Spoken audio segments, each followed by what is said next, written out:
দীপু চন্দ্র দাস তখনও প্রাণের ভিক্ষা চাইছে, পুলিশ অফিসারদেরকে বলছে আমাকে ছেড়ে দেবেন না, বাইরে বর্বর শ্রেণীর দলের অপেক্ষা করছে, বলছে দীপুর শাস্তি চাই, শাস্তি চাই, শাস্তি চাই। আচ্ছা, এ কেমন শাস্তি যেখানে একটা জড়ো জ্যান্ত ব্যক্তিকে মারতে মারতে ফেলে দেওয়া হলো, যেখানে একটা ব্যক্তি শুধু বলছে আমাকে আমাকে তোমরা বাঁচিয়ে দাও, যদি কোনো দোষ করে থাকি তোমরা, সংবিধান আছে, বিচার ব্যবস্থা আছে, কিন্তু সেখানে তাকে শোনা গেল না, তার কণ্ঠ রোধ করে দেওয়া হলো।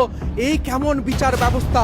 ওখানকার পুলিশ প্রশাসন কি করছিল যেখানে একটা ব্যক্তিকে এইভাবে নির্মমভাবে হত্যা করা হলো, সেখানে তারা সাক্ষী রইল? কখনো উৎসব রাজনীতি করে বলে তাকে মেরে ফেলা হলো, কখনো এই বর্বর শ্রেণীর মানুষ শুধুমাত্র ধর্মীয় সংজ্ঞা দিয়ে এই মানুষদেরকে মেরে দেয়। তবু এখানকার সেকুমাকু চাকুরা একটা লেন্স পরেও দেখতে পারে না, অনুবীক্ষণ যন্ত্র নিয়েও দেখতে পারে না যে কি হচ্ছে। তারা বলে সংখ্যাগুরুরা সংখ্যালঘুদেরকে মারছে, অথচ ভারতবর্ষে যখন হয় ওই প্যাটিস বলাকে বলে একজন মুসলমানের প্রতি এই হিন্দুরা, বর্বর হিন্দু, জঙ্গি হিন্দুরা নাকি আক্রমণ করছে, অথচ বাংলাদেশের ক্ষেত্রে বলতে পারে না একজন হিন্দুর ওপর ওখানকার মুসলমান ধর্মের মানুষেরা আক্রমণ করে জ্বালিয়ে পুড়িয়ে মেরে ফেললো, তখন তারা মৌলবাদের নাম নেই।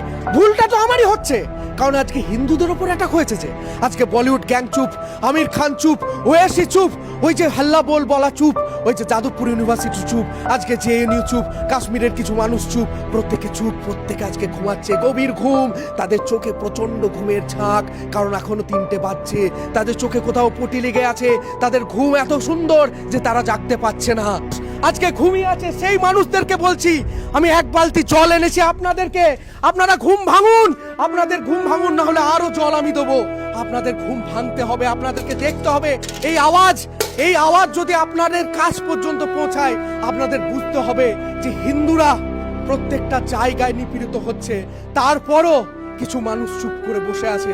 আর অন্যদিকে এই যে প্রতিবাদের ভাষা, যেটা শুধুমাত্র এক কেন্দ্রিক, যেখানে তাদের মনে হয় যে প্রতিবাদ করা উচিত সেখানে তারা প্রতিবাদ করে, আর অন্যান্য জায়গায় তারা চুপ করে বসে থাকে। তাদেরকে বলছি এই আওয়াজ যদি আপনারা শোনেন, এই জল যদি আপনাদের লাগে আমি দেবো, কিন্তু আপনারা ঘুম থেকে উঠুন। যারা তৃণমূল বিজেপি বলে হিন্দুতে ভাগাভাগি হচ্ছেন, তাদেরকে এখনো বলি এটা কোনো রাজনীতির লড়াই নয়, এটা অস্তিত্বের লড়াই।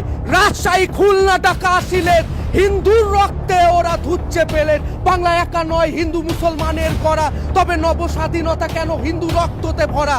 জুতো মেরে গরু দান আর কত হবে, মন্দির বাড়ি ভেঙে স্বাধীনতার আর কি হবে?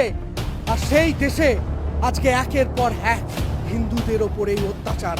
আপনাদের জাগতে হবে, উঠতে হবে। স্বামী বিবেকানন্দ বলেছিলেন ওঠো জাগো, তাই আমিও বলছি আপনারা উঠুন, আপনারা জাগুন।